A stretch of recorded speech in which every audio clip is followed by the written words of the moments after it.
Were the curse spells written on Egyptian tombs actually real? Not something invented by Hollywood, not a legend created on the internet, but real warnings carved into stone more than 4,000 years ago. Imagine standing in front of a sealed Egyptian tomb. No one has entered this place for thousands of years. Your flashlight reveals golden walls covered in strange symbols. Then, you notice a warning. Anyone who disturbs this sacred tomb shall answer before the gods.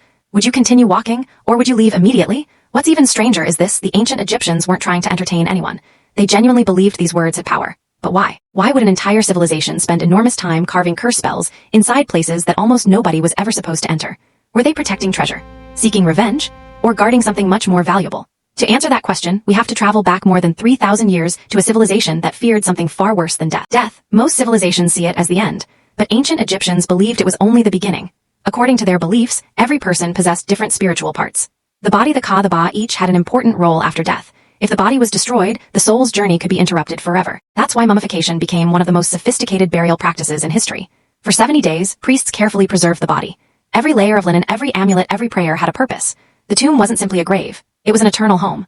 Inside it were food, furniture, clothing, jewelry, statues, weapons, everything the deceased might need in the next world. But there was one problem: the living. Imagine hearing stories about tombs filled with gold, massive statues made from precious stone, jewelry worth kingdoms. Would thieves stay away? Of course not.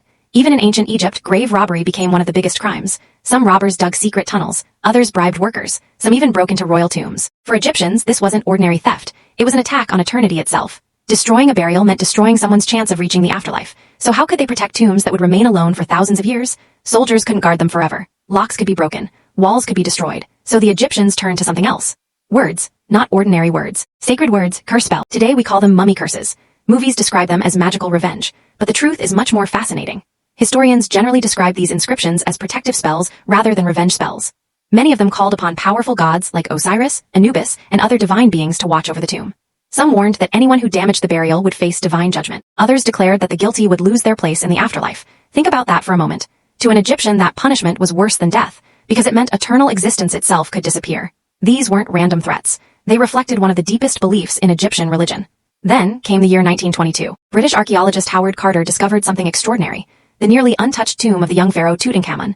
Inside were thousands of treasures, golden chariots, jewelry, weapons, and the famous golden mask. The discovery shocked the world. But only months later, Lord Carnarvon, who financed the expedition, died from an infection after a mosquito bite became infected. Newspapers immediately linked his death to an ancient curse.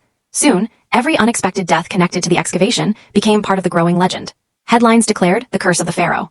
But here's something many people never hear.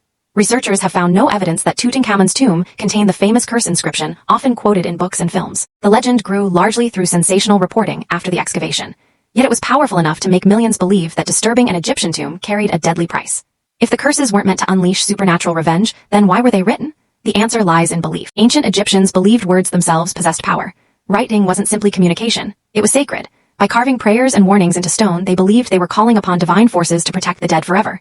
Some tomb owners even addressed future visitors directly, not with anger but with a request. Respect this place. Leave the dead in peace. In many ways, the curse wasn't about frightening people. It was about preserving eternity. Thousands of years have passed. Empires have risen and fallen. Yet these silent warnings remain carved into stone, still asking the same question: will you respect the dead or disturb their eternal rest? Perhaps the greatest mystery isn't whether the curses work. Perhaps it's why humanity has remained fascinated by them for more than 4,000 years. So if you had discovered an untouched Egyptian tomb, and the first thing you saw was a warning carved into the wall, would you continue exploring or would you walk away?